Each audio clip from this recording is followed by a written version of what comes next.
Good morning. Welcome to the pre-meeting of the Newark Municipal Council on Tuesday, May 5th.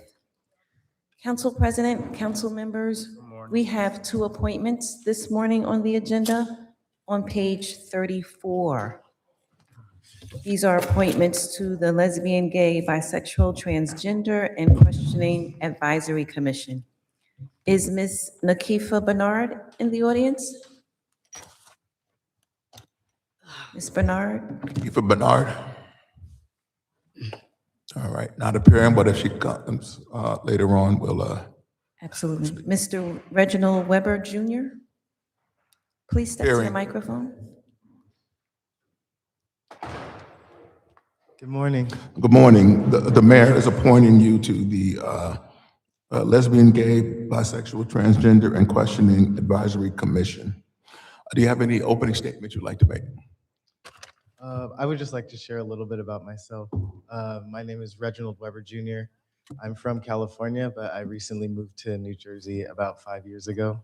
I live in East Orange, but I own a business that functions out of aisle 15, which is across the street, a Caribbean restaurant that just opened last year.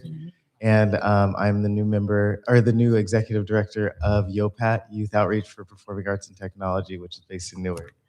I have a long-standing history of working in social justice and for civil rights, particularly with the LGBTQ community.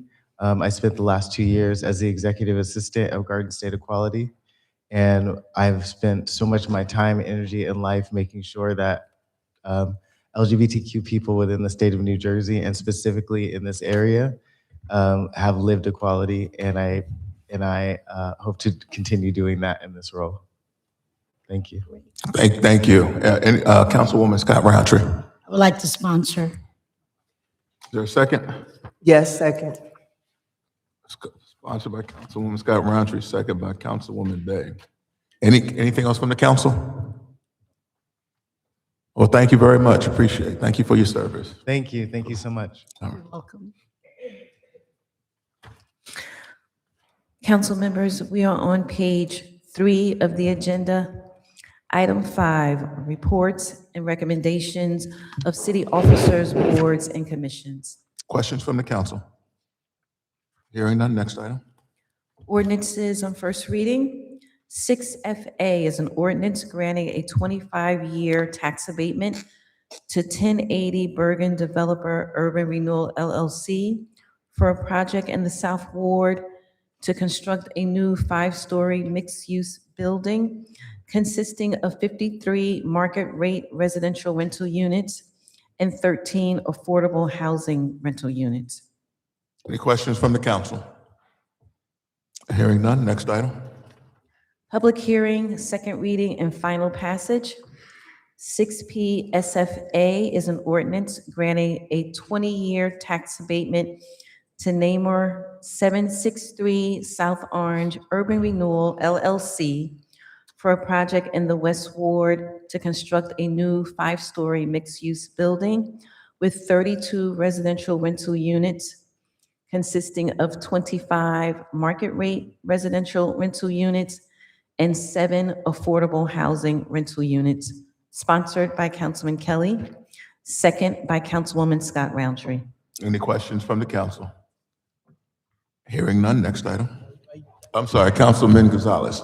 Yeah, I don't have a question regarding the tax abatement. My question is, if you look at the agenda, all these tax abatements are to an entity located at 90 Washington Street, Suite 307 in East Orange. All of them, are they the same company or?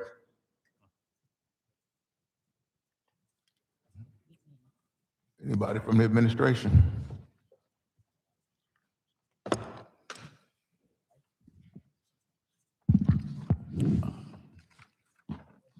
Good morning. Morning. Brandy Daniel, Legislative Coordinator for Economic and Housing Development. Council President, to the councilman's question, I can get that information and have it to you by the end of business day. Thank you, appreciate it. You're welcome. Thank you. All right. Next item. B is an ordinance that ratifies and authorizes the Second Amendment to the original tax abatement granted to Spruce Park Associates under the limited dividend law, extending the term of the financial agreement until March 31st, 2036. Any questions from the council? Hearing none, next item. C is an ordinance authorizing the mayor and/or his designee to enter into and execute an agreement with Bergen Street Partners LLC for the sale of land, the sale and redevelopment of city-owned property, sponsored by Councilman Council, second by Councilman Kelly. Questions from the council? Hearing none, next item. D is an ordinance ratifying and authorizing the mayor of the city and/or his designee to enter into and execute a lease agreement with South Orange, New Jersey LLC for office space, sponsored by Councilman Kelly, second by Council President Crump. Questions from the council? Next item. E is an ordinance granting a 20-year tax abatement to Newark South Orange Urban Renewal LLC for a project located in the West Ward to construct a new 5-story mixed-use building with 36 residential dwellings, 28 at market rate, and 8 affordable units. Any questions from the council? Next item. F is an ordinance granting a 20-year tax abatement to Marbim Holdings Urban Renewal LLC for a project in the West Ward to construct a new 4-story mixed-use building with 11 residential units consisting of 8 market rate and 3 affordable housing rental units, sponsored by Councilman Kelly, second by Councilwoman Scott Roundtree. Questions from the council? I have a comment. Councilman Gonzalez. This, even though this, that project does not qualify for the, let's say, for the, doesn't reach the 15 units, they are giving 3 units to the city. So it's, I believe it's something that we should encourage. Thank you. Well said, Councilman. Next item. G is an ordinance amending traffic, parking, stopping, and standing generally to broaden the definition of commercial vehicle and to regulate the parking of construction-related vehicles in residential districts, sponsored by Councilman Silva, second by Councilman Ramos. Any questions from the council? Yeah, Mr. President. Councilman Ramos. Through your chair and the clerk, and can we ask the BA if we can get from the police division how many summonses were issued year to date for commercial vehicles parked in residential areas overnight, just to get a sense of how active the police division has been in enforcing what's in the books now, and hopefully see what kind of potential is there once we're able to get this through. All right, thank you, Councilman. Madam Clerk. Yes, sir. Resolutions. Mr. President. Councilman Gonzalez. Yeah, it's unrelated to this, but it's related to traffic. Let's say, I see that PSE&G is, let's say, breaking all the streets in the city of Newark for the gas lines.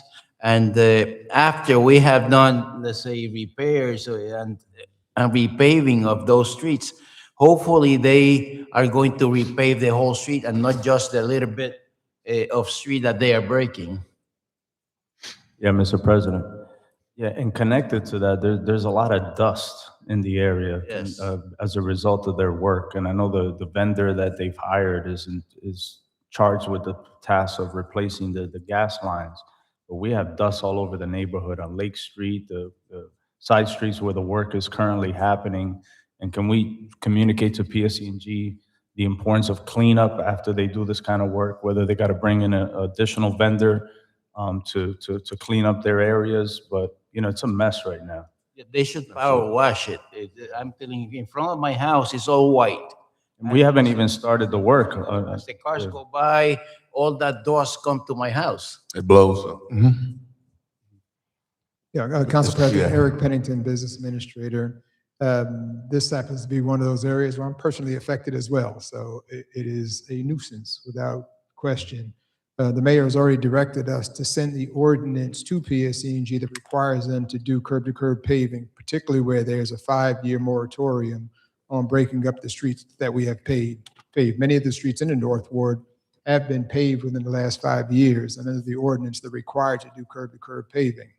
In some of the other instances, even if there's not the 5-year moratorium, they've done extensive digging for this gas line replacement, because it's not just gas line replacement, they're replacing the meters that are inside someone's home to outside home. So in those cases, they have pits, but the pits are successive, and there are so many of them, and they might not ordinarily trigger a curb-to-curb paving. But I think in this particular circumstance, we're going to demand that they do curb-to-curb paving. So I'm going to work with Director Dean to make sure that PSE&G understands what their obligation is, and we will follow up on that. It has already been discussed with the mayor, and he's directed us to do so. Mr. Chair, can you address the issue with I appreciate the response on the paving, but the dust, we're also getting complaints about increased rodent activity in some of these areas where they're digging up. Are they responsible now to work with our health department to help us abate some of the concerns with rodents? Yeah, I don't know the answer, but it's certainly something that we should bring to their attention and address, because I've actually seen more possums myself. Yeah. In the area. No, and the dust is way dust. beyond even their current work area. Like it's blown up to like Lake Street, areas of the park. It's really messy in the I know neighborhood. they have some dust mitigation machine. It's like a street sweeper. Yeah. I've seen them using it, but that Yeah. seems like it's kicking up more dust than fixing I know. dust. So I agree. Yeah, maybe they need to bring in a third party or just a different vendor just to clean up. Yeah, no vacuum. Okay, we'll definitely address that. If, Thank you. Councilman Kelly, I think had something. How you doing, BA? Just, thank you. I just want to clarify, on South Orange Avenue, they are doing, PSAG is out there working, but they're just paving over the area that they opened up. So they will be paving the entire South Orange Avenue again? Well, that is the exact issue. The areas that we're talking about, if you could send that information to me, and I'll bring that to their attention. Again, there's two, they have obligations in two places. One is if it is a patch job, they don't typically are not required to pave the entire street. Unless, of course, it's within this moratorium period, and they do have to repave a portion of the street, curb to curb though, but a portion of the street. So if you can give me that particular information, we can include that in what we're demanding that they repave. Right, so far they went from Sanford Avenue all the way down. Right now they're at Boylan Street. So from Sanford to Boylan, and they're going to continue to go down. So Well, I'll put some. Yeah, sure. Oh, all right, County Street, okay. That's a county street, so there are different stipulations, but still, send me the information and we will still get that to them, because even if so it's a county street, it's still in the city of Newark, and we want to make sure that they treat us appropriately. thank you. And if I could ask to put some work on the clerk, if I could ask the clerk to compile this information and send it to me, I'd appreciate it. Great. All right, thank you. Thank you, Mr. Bier. Next item. Resolutions. 7R1A and B are both temporary emergency appropriations. A is to provide funds for the operating budget, and B is for the Summer Youth Employment Program. Questions from the council? My Councilman Gonzalez. my standard question to the BA. Mr. BA. Got a question? We are here in May. You have been promising since March. I don't want you to lie to us, please. Eric Pennington, Business Administrator. With respect to the budget, I have a meeting. It's not going to be, obviously not presented on this agenda. I know we have promised over and over again to get it to you sooner. There are still challenges. We're working through those challenges. I have a meeting on Monday with our budget committee to address it and hopefully resolve the issues that we have to resolve. And as a follow-up, they say last year we paid, I believe, $20 million to the county, and the year before, 30 million, or vice versa. Vice versa. Let's see, are we required to pay to the county this this year too? Yeah, How- we're required every year. That 30 million, the 20 million you talked about the first time, and the 32 million last year is related to the ratio because of the lack of reval. Reval will be completed this year, but not in time to not have us pay a ratio deficiency to the county. And this year it'll be closer to $40 million. So we How still have much that you- obligation. How much you anticipate that this budget will include? About $40 million extra because of the ratio issue to the county. And we are thinking in terms of getting a loan from the state also, or? No, we have to take a different approach. We may have to bond for it. We're looking at discouraging unnecessary properties that we have to generate some of that income. And that's what our meeting I have on Monday is to discuss is exactly how much it is that we're going to have to come up with to offset what would otherwise be a budget deficiency. Okay, thank you. You're Mr. welcome. President. Mr. President. Councilman Ramos. Yeah, Eric, and as a follow-up to Councilman Gonzalez, I know the last few years, as he mentioned, because of the delays in the reval process, you know, the city was on the hook to pay the county additional monies. Could we have taken that aid with an agreement on oversight and not have had to pay that money back to the state? You know, I had the opportunity to listen to some of the budget hearings that the state had. And I know we're not the only municipality around the state that received additional aid. Some of these municipalities did so with some oversight agreement. And as a result of that, from my understanding, they did not have to pay that money back. Was that an option offered to Newark? That was not an option offered to Newark. And we did agree to have a minimum level of oversight, even with the money that we got. It's not oversight. It's not traditional oversight, but it is a limited level of oversight. And it did not exempt us from having to pay the money back. So my question is, why would that option be offered to other municipalities and not the city of Newark?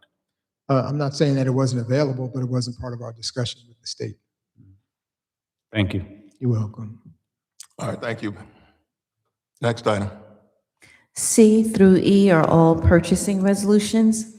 C is an amending resolution for law enforcement, firearms, and equipment. D is a co-op purchasing agreement for synthetic turf maintenance for the Bo Porter Sports Complex. And E is a bid contract for the Family Fun Day. Any questions from the council? Yeah, Mr. Chair, I want to sponsor D. You said B as in boy? B? Councilman B as in boy? Just a minute. 7R1D, All right. the replacement of the turf. Is there a second? Second by Councilwoman Scott Roundtree. Duly noted. F is a collective bargaining agreement for the Newark Fire Officers Union. Questions from the council? Next item. 7R2A is a private sale redevelopment. The new construction of 2 residential homes consisting of 1 4-family home and 1 3-family home, both to be sold at market rate in the South and West Ward. Question, Councilman, council. Mr. Chair, I'm going to ask for this item to be deferred. So let me ask you a question, Councilman. This is the third time deferment. Do we want to return to administration? I'll give you that information tomorrow. Okay. So would defer as a whole? Yes. defer as a whole. Okay. Next item. B is a grant agreement to provide gap financing for the construction of a 24 residential dwelling consisting of 3 deed-restricted affordable housing restrictions for occupancy by qualified low-income tenants pursuant to the City of Newark Affordable Housing Trust Fund in the West Ward. Questions from the council? Um, Ramos. Yeah, so just to be clear, only 3 out of the 24 are affordable units, or they just, the 3 are deed restricted? Like what percentage is affordable here? Administration.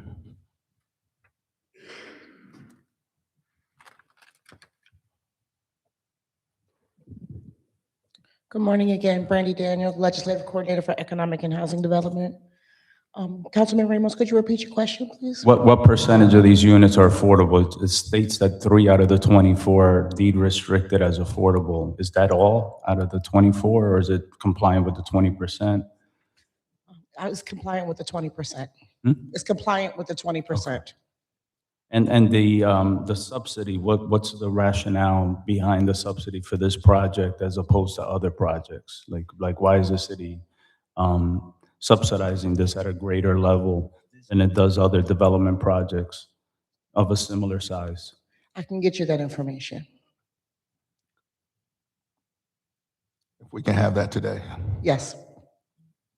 Thank you. Anything else, Councilman? All right, thank you. You're welcome. Mr. VA, coming up. Yes, thank you, Council President Eric Pennington, Business Administrator. With respect to the next items on the agenda, they are the budgets for the bids and SIDs. For those, I just want to make sure that the representatives from the SIDs and the bids in the audience understand that we would like to meet with the West Ward, the South Ward, and NDD in closed session before we move forward on their budgets. Which bids? I didn't hear. NDD, the West Ward, and the South Ward. Okay. All right. Continue. Go ahead, Madam Clerk. Okay. C through I are reading and adopting the 2026 annual budgets for various SIDs and bids, each with a public hearing at tomorrow's meeting. It says public hearing on the, okay, 28th. C is Mount Prospect Avenue Neighborhood Improvement District Management Corporation.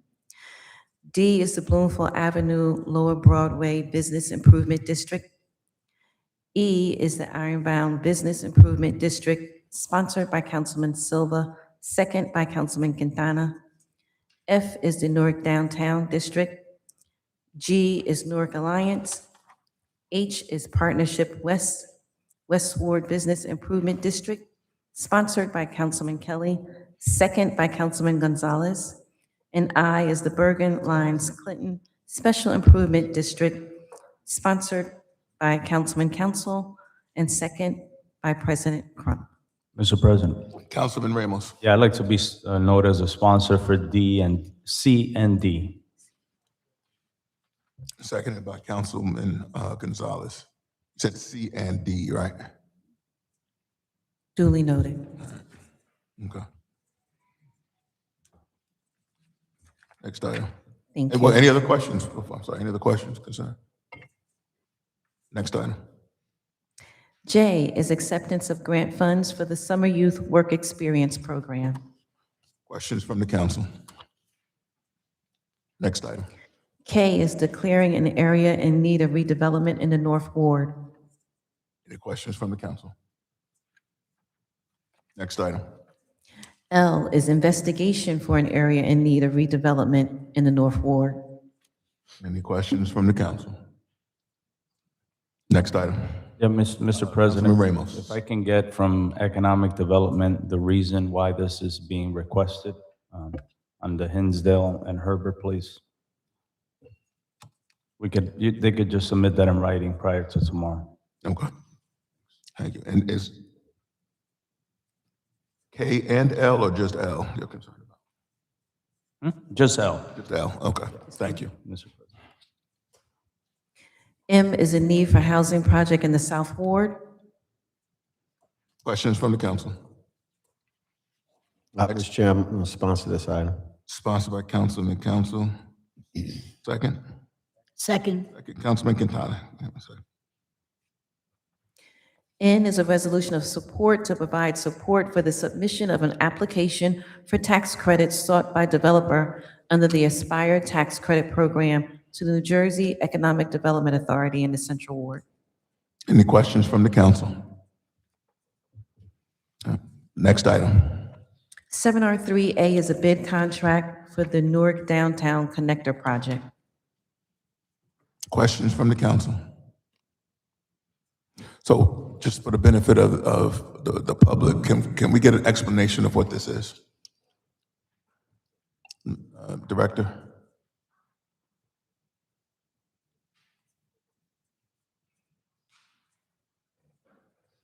What is the project? Good morning, James Adams, Acting Director of Engineering for the City of Newark. Good morning. This downtown connector project, it goes from University Avenue from Broad Street to Central Avenue. It's mostly a bike lane project, and the bike lanes will be protected by concrete barrier.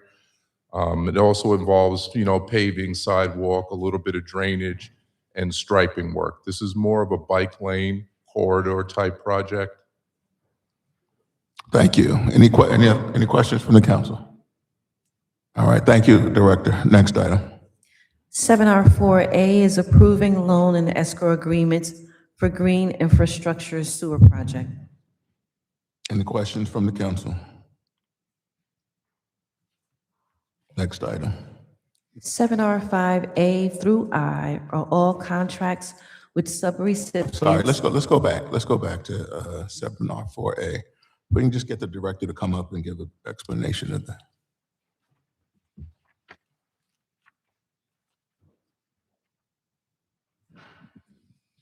Good morning, Benjamin Guzman, Acting Finance Director. morning. Council President, this resolution is to authorize the bond anticipation note escrow and loan agreements for the green infrastructure sewer project through the infrastructure bank. This project does qualify for 100% principal forgiveness, so we're looking to act on it now so that we can make this year's funding cycle. Great, thank you. Any questions from the council? Thank you, Director. You're welcome. Next item.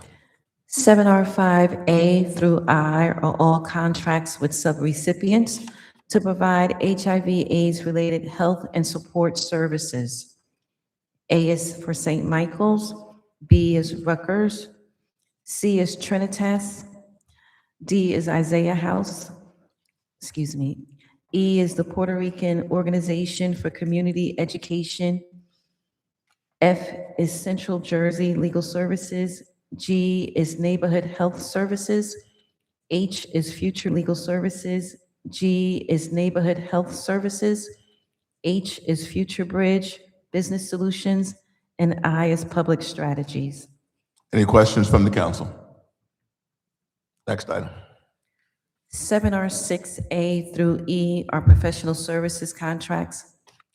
A and B is for labor and employment matters. C, D, and E are all litigation defense matters. Any questions from the council? Hearing none, next item.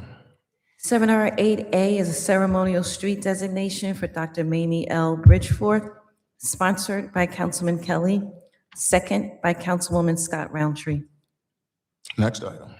B is a resolution dedicating the Ironbound B Field in honor of Albert Al Catino, sponsored by Councilman Silva.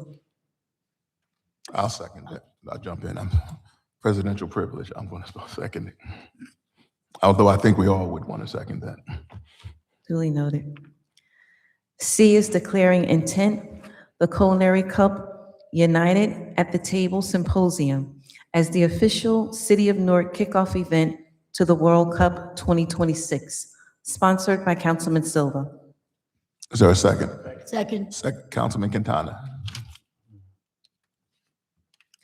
D is a Hold Harmless for Mental Health Awareness Walk, sponsored by Councilman Ramos.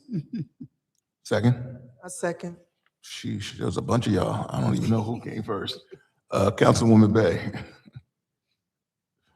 E is recognizing and commending resolutions. And F is expressing profound sorrow and regret. Any questions, concerns from the council? Next item.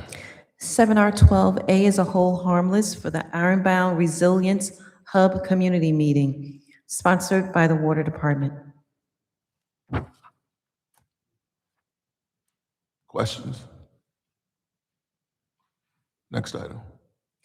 Communications. Is Ms. Bernard in the audience now? Ms. Nakifa Bernard? No, No? Okay. we'll defer that. 8C is an ordinance to amend and supplement rent control by making various corrections and additions.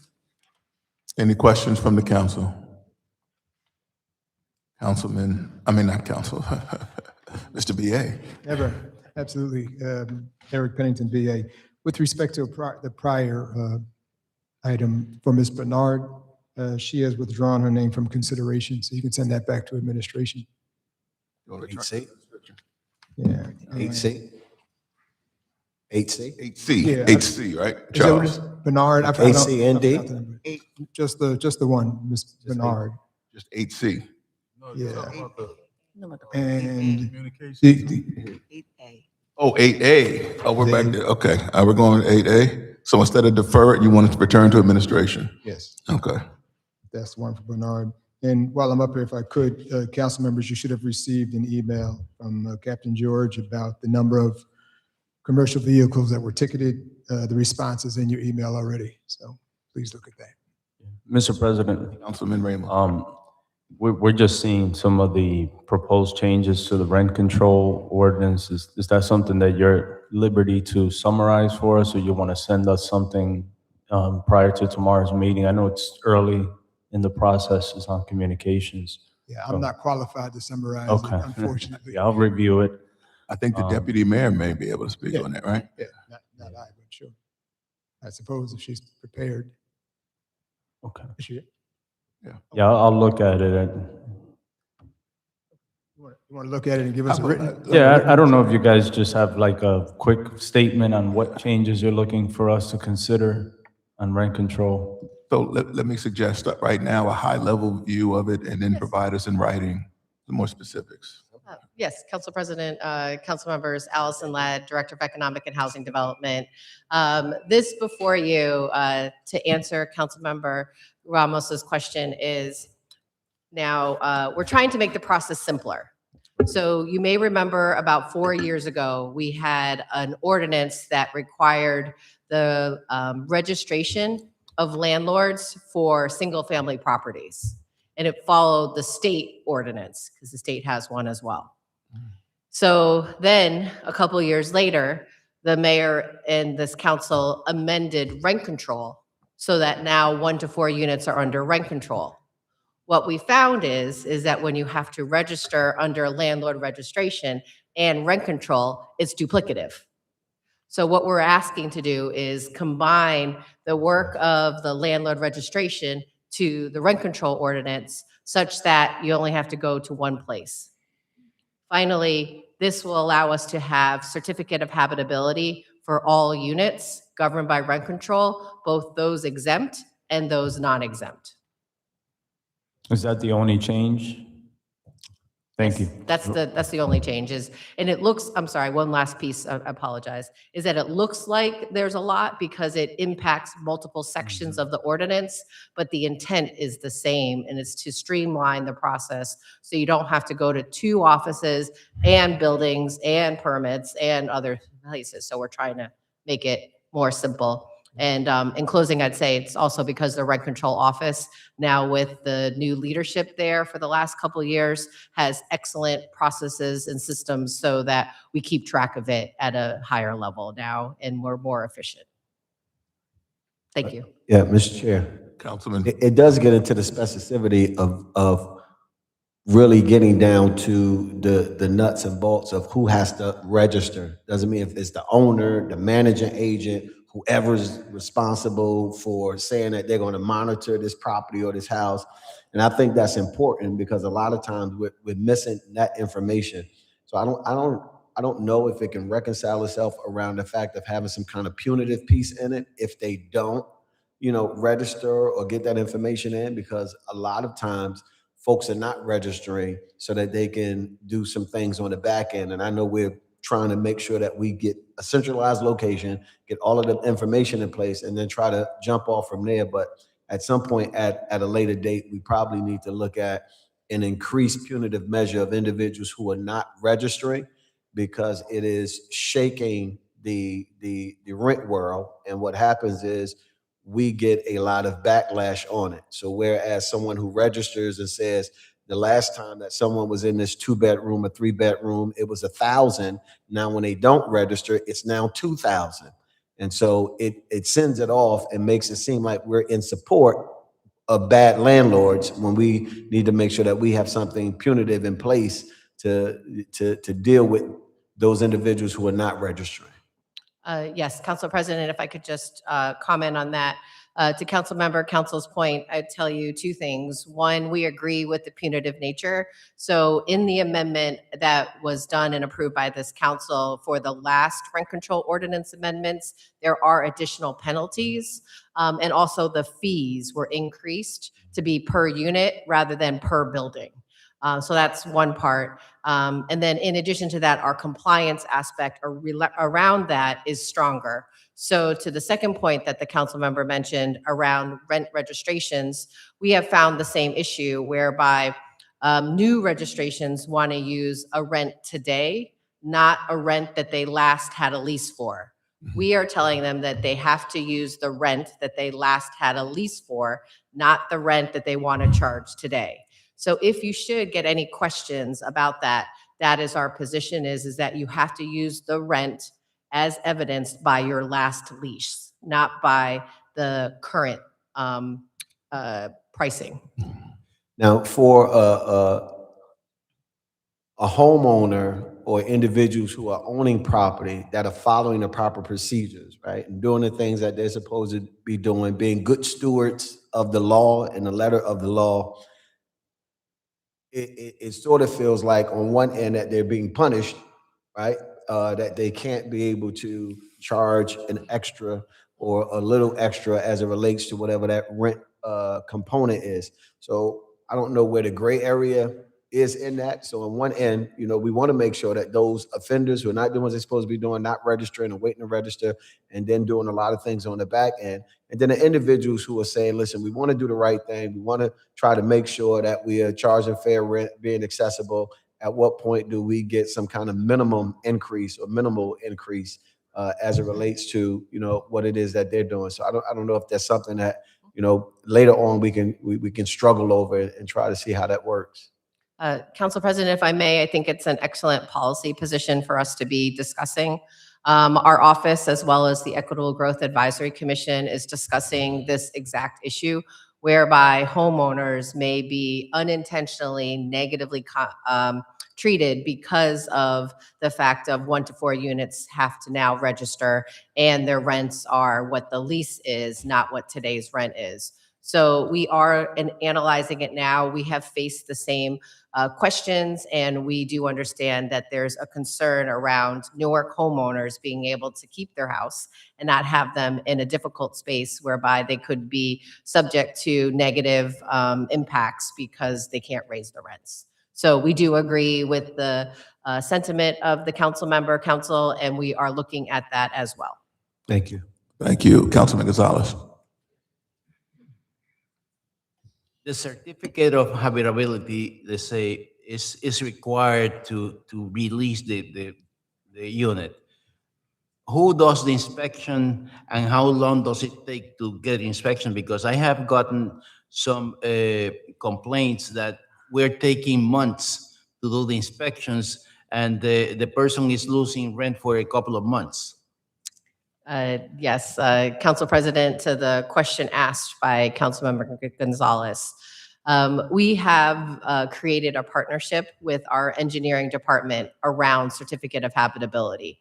When the first law was enacted, the one for landlord registration, and then it followed on to this rent control ordinance, we actually worked very closely with the engineering department to design the certificate of habitability process.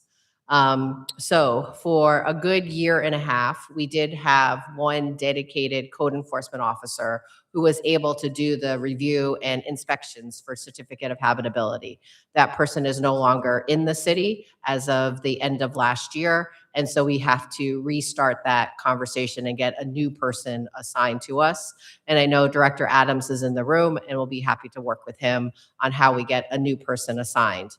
Last, I would say that it is likely today that it is taking longer because we no longer have that dedicated code inspection officer. So is there a possibility that say that if you don't get inspected by, let's say, 30, 60 days, that you're deemed to be, let's say, inspected? Because let's say, if I have an apartment that I charge $1,500 and you don't inspect it for 3 months, that's $4,500 that I'm losing. And to recover those $4,500, I will have to rent that apartment for years. Council President, to Councilmember Gonzalez's question and comment, it is, I agree that it is a difficult space to be in. And the reason why I say that is because there's two sides of, naturally. There's the owner side of it that's talking about not being able to collect their rent. And then there's the person who lives there, the tenant side. Unfortunately, I have experienced in the last few months whereby families are being placed in units that are not, that didn't receive a certificate of habitability and therefore should not be living there and therefore are being displaced. So I would be happy to look at it with our Director of Engineering to see what medium we can come to so that we're somewhere in the middle. But I would suggest that I think it's a difficult spot for us all to be in, given both sides of the. No, I understand that, and I don't want our residents to be in places that they shouldn't be. Understood. That let's say I received a complaint from the landlord side, not from the tenant side, but I understand your point. Thank you. Mr. Chair, yep, I would like to sponsor this item and advance and adopt on first. Sponsored by Councilman Council, second by Councilman Kelly. Next item. Council President, before we move on, is it C and D? Yes, C and D. Thank you.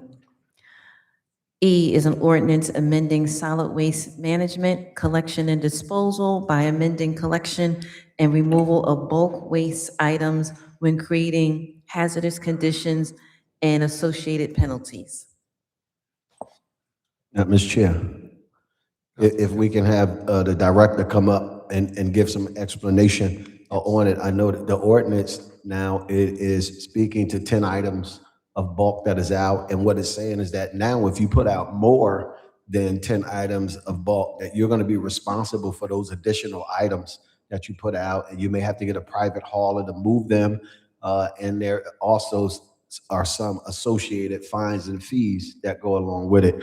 So, and then again, before he starts, I do want to commend the rent control unit for bringing forth both of these ordinances in a timely manner, especially 8D 260515 that helps to lift up the range and move it from 200% to 300%. It means now that we're able to cover more people in the city and be able to help a lot of more residents in the city based off of the information and service more folks. So we want to be thankful about that. And I know we want to wrestle with Director Deem a little bit around this. He's going to have some issues around the extra bulk that folks leave out. All right. Director, good morning. Good morning, Council President, council members. Just to follow up, the councilman did a good job. I don't know how much more I can say. This is just a companion to the ordinance, I think, that we did maybe about a month ago. So follow up, clarifying no more than 10 items. And if there's additional 10 items, and clarifying the fine. After 10 items, how much you're supposed to be fined for each additional item. If you see, like right now, today, the first of the month, you got people put out their whole house on any given garbage day, not even on bulk day. They'll pull out the whole house. This is also letting them know that in the event that we pick it up, they're going to be charged too, or we're going to first give them an opportunity to get a private hauler to remove it. But if not, if it's an immediate hazard, we're going to pick it up and they will be charged. Right? The current thing on the book, we charge them $250, and it costs $1,000 for the dumpster. So I'm going to keep putting my stuff out there. Mr. President, Councilman Ramos. is this the ordinance that Councilman Silva was working on, or is his a separate ordinance? This is a separate one. Okay. Right. This is one just clarifying. This is clarifying the bulk a little more and what the penalties are. So what are the rights of like the property owners? Because, I agree with this wholeheartedly as far as accountability, and I appreciate the progress you've made at the helm there, but there've been times in the past where our pickup on the city side is delayed. So if we're expecting property owners to comply with, certain requirements as they legally should, what's the reasonable expectation on behalf of a resident or property owner as it relates to a bulk pickup? Because we've had instances in the past where the city forgets to pick up bulk on a particular area, the bulk garbage is left out for an extended period of time. So what's the reasonable amount of time that a resident can expect to have the city come by and pick up their bulk, if not on that same day? So is it 72 hours? Is it 48 hours? If there are delays on our side, how long should they leave the bulk out?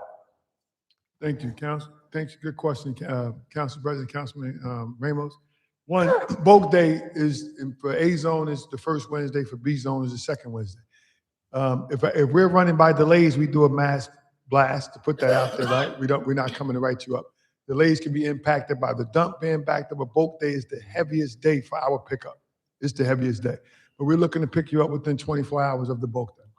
I think we should publicize a reasonable amount of time, because if not, what happens in our neighborhoods, people will leave it out for a week, for 2 weeks, for 3 weeks.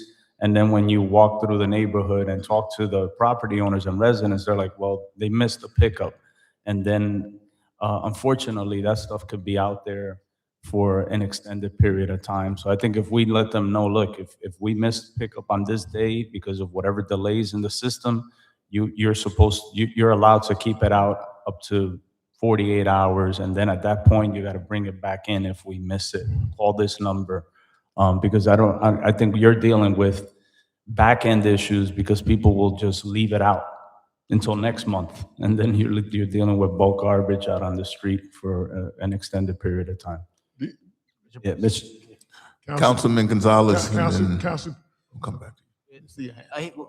Council President, Councilman, first and foremost, with all due respect, I don't like to leave it out. We're going to pick it up within 24 hours, right? What if you don't? What if you can't? This administration, right, with the help of you, we just bought like 20 more trucks, right, that's operable right now. We're going to pick it up. When we tell people to leave stuff out for 24 hours, we've seen over the last years or two, people put out more stuff on different blocks. The minute you say leave it out, or we're going to pick it up in 48 hours, the stuff that we picked up, they bring more stuff out, and more stuff out, and more stuff out.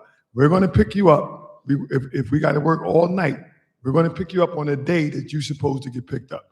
We monitor and track every street we go through, right? We have GPS and cameras in every vehicle, forward-facing cameras and rear-facing cameras, to verify if we came down your block and we didn't pick you up.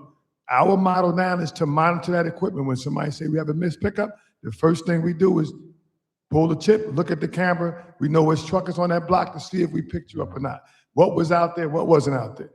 And we appreciate your support and, helping us get more equipment and reliable equipment to do that. But I think now we've got over that hump a little bit and we need to keep moving it forward, right? Today, just riding around this morning, in the north and in the west, people put out their entire houses on certain blocks. I'm talking about where the truck gonna be there for an hour, just picking that up. Although we writing them up and finding them, we can't leave it there. It's an eyesore. They're putting out they're evicting people and put out their whole house. It's not even bulk day today. It's regular garbage day. Director, the fine that we're imposing, is that going to be a lien on the property? Who is responsible to pay the fine? The owner, or is it the tenant? Because they say I'm the owner, absentee owner. I have a tenant, and that tenant puts more than 10 items. Who is responsible? The owner.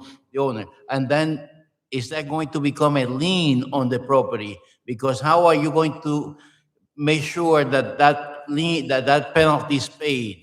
Is payable in court, right? That's a court ticket that's going straight to the municipal court.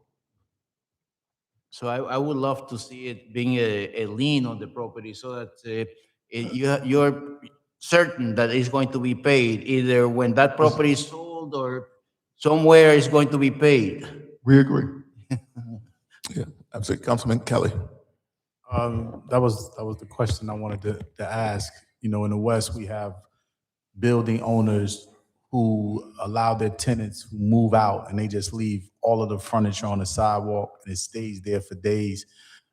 We also have a problem with storage companies, storage units in the West, specifically on 13th Street. People come gather their storage or I don't know if they just leave it on the sidewalk. And we've been fining the church that's next to the storage. You came to the meeting with us and heard that story. We should be able to put a lien on, can we put the lien on the storage company? Well, we followed up with the storage company and notified them that we're going to get illegal dumping tickets, right? They're responsible for the people that come out there. Their own camera shows the people dumping that stuff, and the storage company is responsible to clean up and around the surrounding area. So they've been put on notice.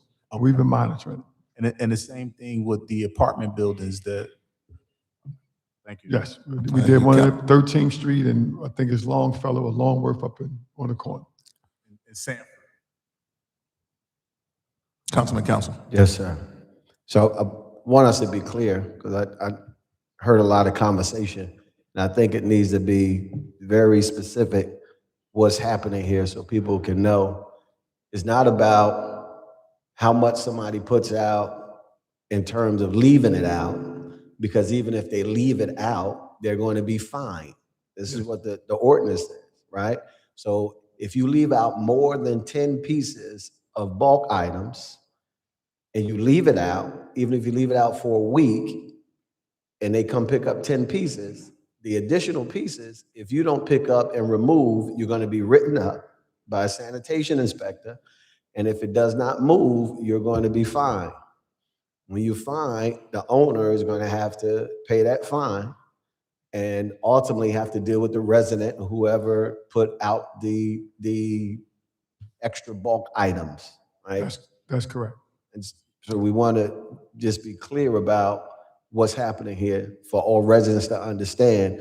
You need to only put out 10 pieces of bulk items on bulk pickup, whether it's Zone A, the first Wednesday, or Zone B, the second Wednesday. Any additional items that is out there, you will be charged for it. That's correct, Council. Right? Either way, you're going to be charged for it, because you're going to have a private hauler to pick it up, or you're going to have to haul it back in the house, as Councilman Ramos said, or you're going to be fined. Yes. And Councilman, I just want to clarify, it's not only the residents, we keep saying the residents putting it out, but it's the owners putting it out.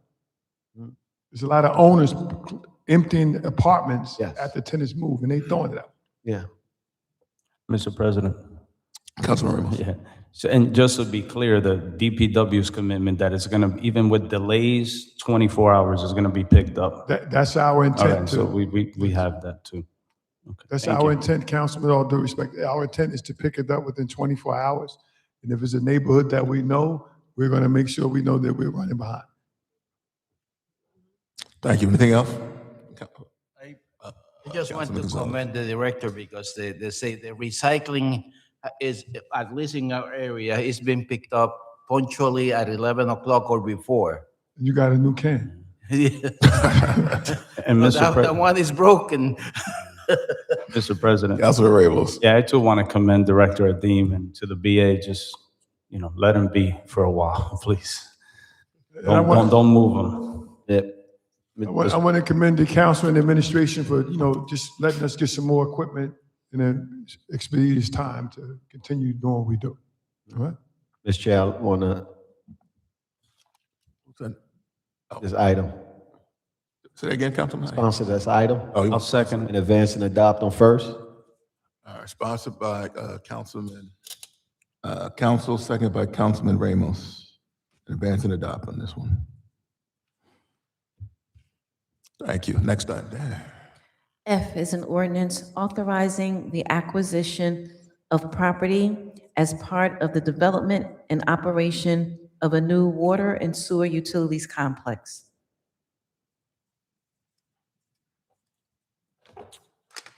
Director, why don't you just come up? I mean, I think it's self-explanatory, but if you read it. Council President, council members, I didn't really hear the question. Say again? I didn't really hear the council No, president. we're looking at 8F, Yes, the I know. ordinance for the acquisition of the property. So this is a property that's in the back of the water department on Lock Street. If you know, a couple of years ago, we secured the old housing authority property for some back dues that was due to it. This is additional parking lot that we're looking to put some of our electric vehicles in. We have electric vehicles now. We need to put electric charging stations for the city vehicles.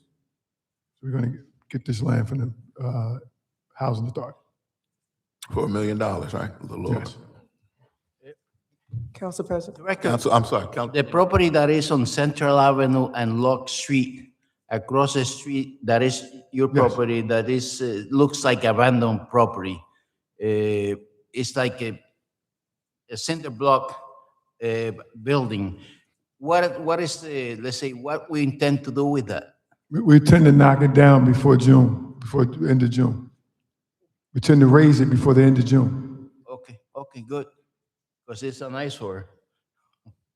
Future water and sewer, DPW, some type of site. Great. All right? Councilwoman Bay. I'd like to sponsor. Second. Sponsored by Councilwoman Bay, second by Councilwoman Scott Roundtree. Thank you, Director.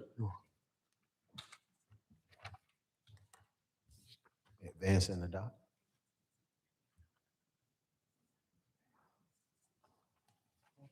Duly noted. Council President, council members, I apologize in advance. I've been hearing about added starters, but I don't have Legistar numbers, so I have to defer to the administration because I don't know. So why don't we have them come up and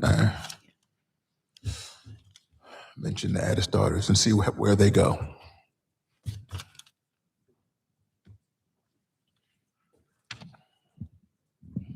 Good morning, Kenyatta Store, City of Newark Corporation Council. So essentially, we have 4 potential added starters.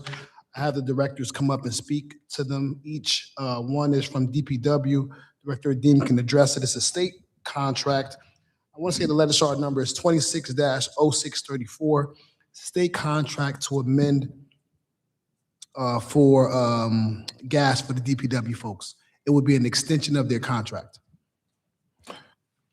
Legistar numbers? I have it as 26-0634. 06? 34? 0634? Yes. Okay. And then, you know, just to be fair to Director Ladd, I have 3 transactions, but I don't have the actual added started numbers, but I will tell you what they're in reference to. One is in reference to the Lion Gate funding she can speak to. The other is in reference to Cottage Place. I'm sorry, Corp Counsel, could you hold the mic up or something? I You know can't what? really hear you. I'm gonna tell you, I was having an issue with Councilman Gonzalez earlier as well. So I know one is in reference to Lionsgate. Yeah. I do not have the actual number. The director will come down. The other is in reference to Cottage Place. Okay. And then the third one is something. I'm just gonna ask her to come down. What? I'm just gonna have her to come down. All right. Start with the deputy mayor. I think you got the most, so let's go. Good morning, Council President, council members. Morning. Allison Ladd, Director of Economic and Housing Development. The first is 26-0660. 26-0660. This is on Cottage Place. It's a request for an assignment, assumption, and extension due to the purchase by Wynn Companies, and they're going to be renovating the property and going after New Jersey HMFA financing. And that is the first for your consideration, and we will send you backup information today. It's also already in Legistar. So, while the council has any questions? All right, so we look forward to getting that information to review. Second is 26-0709. This is authorizing the CPACE legislation for Lionsgate. The actual party is Great Point Newark Studios. This number, again, is 26-0709. The short version of it is CPACE, as you may remember, you authorized a few months ago for the city to participate with CPACE, which is a state program. The state program was first authorized by the Assembly and the governor. It's now administered by the New Jersey EDA. This allows developers to get investors to finance part of their project to do green development, green building, resilience, treatments to new projects or even existing projects. So this is the first of several that you will hear over the coming year. So in this case, Lionsgate, they are accessing $104 million from Nuveen. Nuveen is their investor, and they will be using those funds to help, again, offset the total cost of construction of the Lionsgate studios. The reason for it to be an added starter is that the developer is trying to close on their financing on Monday, and therefore we are asking for you to consider it today. I'm sorry, tomorrow. And then in closing, the EDA, the Housing Authority, and the city have all approved the structure. We have it all done by legal form and legalities from all three parties, because their one nuance with this is that it's tied to the building, not to the land, because this land is Housing Authority owned and leased by the Great Point Studios. But there was a legal way for us to make the debt associated with the building, not the land. And I'm happy to explain it further if it's helpful. Is there any financial impact on the city? No liability, no financial impact. So thank you for that question. Anything else? All right, thank you. Next. Oh, yes, oh, you're three, all right. Third, yes, we do have a third one, which is potential. I will not know if it'll be able to be on tomorrow's agenda as requested until close of business today, but I will explain to you what it is. To Nevada is being purchased from Hudson Valley property to Fairstead. Fairstead, this council and the city knows, worked on Essex Plaza. Around Lincoln Park. They are looking to purchase the property, again, from Hudson Valley in order to reinvest and also obtain additional tax credits from New Jersey HMFA. The reason why it's a potential is because, as you may recall, Hudson Valley Properties is actually on our bad actors list for the worst landlords, as the mayor stated at the State of the City. So there are 3 other sites that need to be in compliance or closer to compliance before the city is willing to advance this sale, and asking for your support. Yep. Any questions, council? Thank you, Deputy Mayor. Thank you, Council President. And for all 3 of them, just, if we can get a explanation, something in writing for all 3. Yes, sir, we'd be happy to. And I know the Director Adim is going to come, but I did want to mention one item that I may have neglected to when we were talking about rent control. I just wanted you to know that item 8D, other communications, is actually around the Office of Tenant Legal Services. What we're doing there is we're actually increasing the federal poverty level from 200 to 300 so that we can assist more people in the city. And we know that it's needed given the numbers we've seen, especially over the last few months. Councilman Kelly. How you doing, Deputy Mayor? Do we know the number for the 2 Nevada? Yes, sir. I apologize. 26-0635. 26-0635. Thank you. Anything else? Councilman, council? Yeah, one of the sponsors, 260709. You say one sponsor? Yes. I'll second that.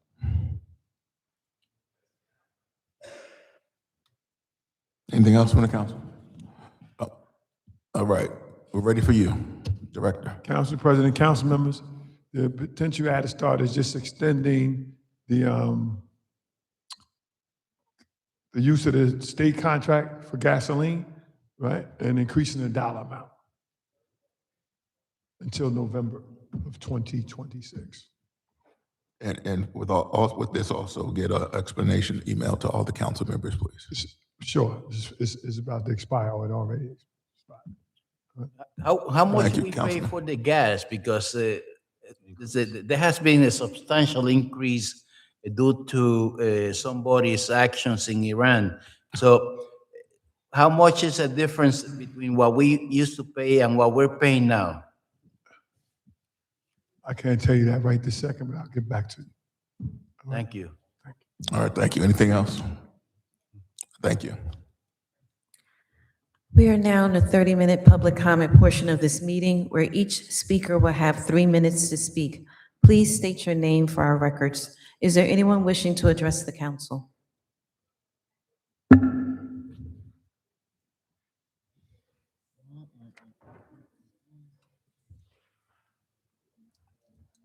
Good morning. You can pull the mic down. Okay. All right, thank you. Good morning, Council. My name is Christina Cherry. I am a district leader from the South Ward, a mother and a stakeholder here in Newark. I'm really happy and excited to see all the development that's happening, but I want to talk to you guys about what we're dealing with right now in the school areas. Roman Construction has closed down South Alexander Street on the week of school mandates. This is the week that we have been waiting for our children all year long to take the state testing. We just failed the 3rd and 8th grade practice test mandates. It's important that we can get our children to school in a timely manner without fighting construction. I'm happy about the development. This is great.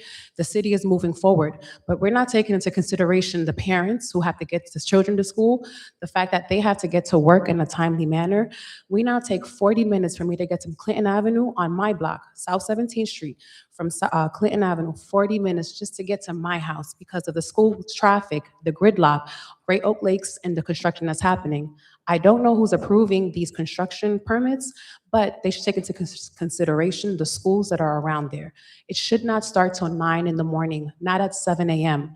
I was told that construction starts at 7 in the morning in the residential area by schools. Are we taking the children's mindsets into consideration when we're approving these permits? I don't think so.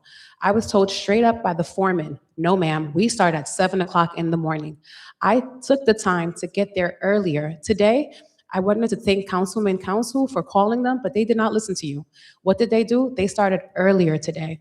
I got to the school at 7 this morning and they already closed down Alexander Street after they promised they would start after 9 a.m.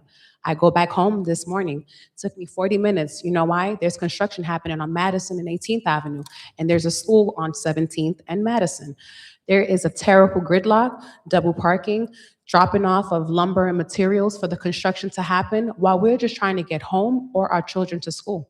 I don't know who's approving this, the UCC, the building permits. This needs to be taken into consideration. This is the week of state mandates for our children. They should not be concerned with getting to school on time or the parents getting to work on time. My name is Christina Cherry. I'm running for City Council 11B. Thank you guys for your time. I have nothing else at this matter. Thank you. Thank you. Sure. Next speaker.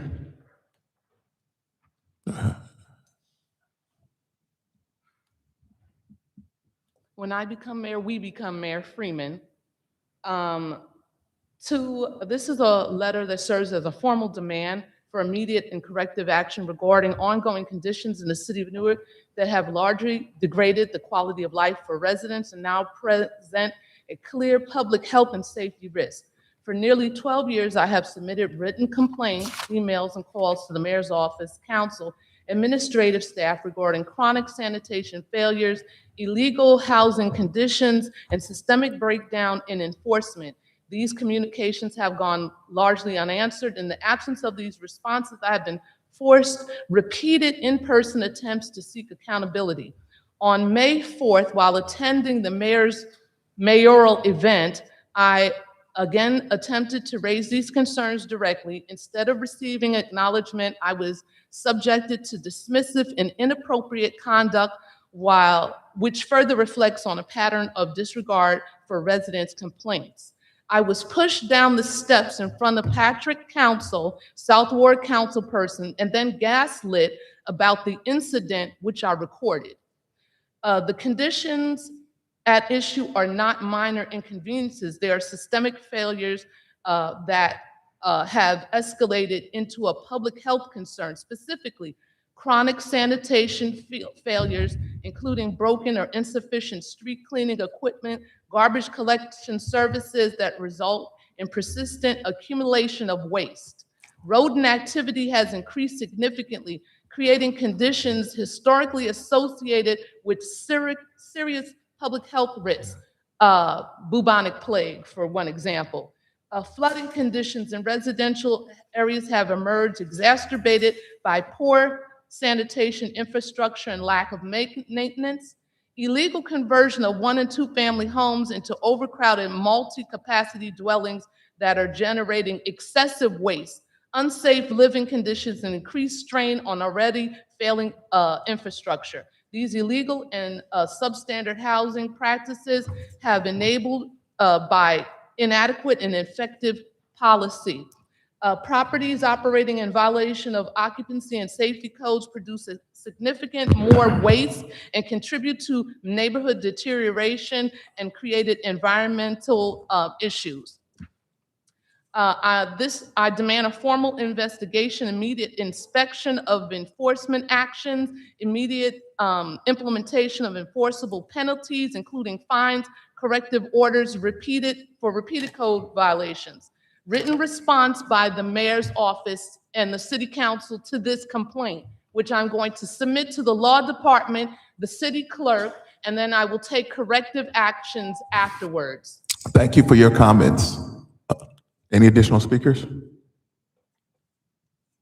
Seeing none, public speaking is now closed. Before we wrap up, we need to go in executive session, by the way. Yep, real quick. I just want to, Councilman Council. first of all, thank Ms. Cherry for coming and providing that information. Secondly, I'm glad that, Director Adams had an opportunity to talk to her in the back. But when we talk about the influence of power and things that we have as a city, this is the intentionality of what we should be doing to respect the community in that way and not allow vendors that we control to dictate and determine what needs to happen in neighborhoods that are happening and going on when we're providing construction and maintenance to different areas. And it is important to recognize and realize that just some of the information that you brought about, that young people are testing this week. And we should be mindful about that. We should be respectful about that, because in other communities and other areas, they're mindful about it. They're respectful about it. And so we should show the same kind of credence to it. So again, I'm going to ask if the administration can reach back out to them and ask them again if they can start after 9 a.m. to allow parents to drop their children off to school, get them there on time so they can eat breakfast and test. That is very important. Not to have these backups or incidents that is occurring. Thank you. Thank you. Absolutely. Anything from the administration?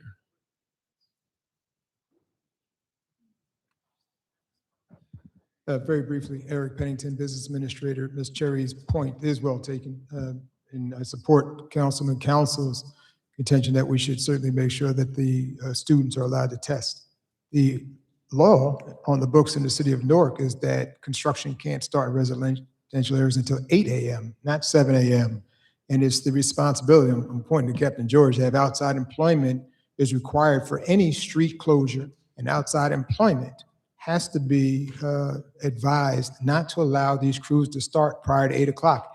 Not only that, can't start before 8 o'clock, they cannot shut down the street prior to 8 o'clock.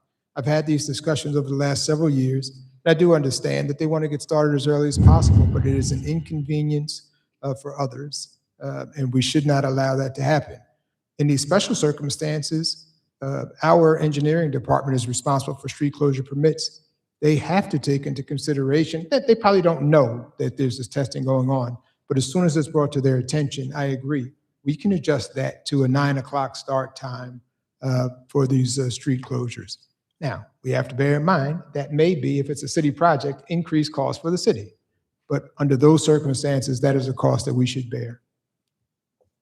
Thank you. You're welcome. All right, we got to go. We have a quick executive session we need to go to get into. We have a roll call for executive session. There's no calling. There's no calling out right now, please. Executive motion for executive session. Council members Bay, Yes. Council, Yes. Gonzalez, Yes. Kelly, Yes. Quintana Ramos absent, Scott Roundtree, Yes. Silva absent, President Clark. Yes. What we on?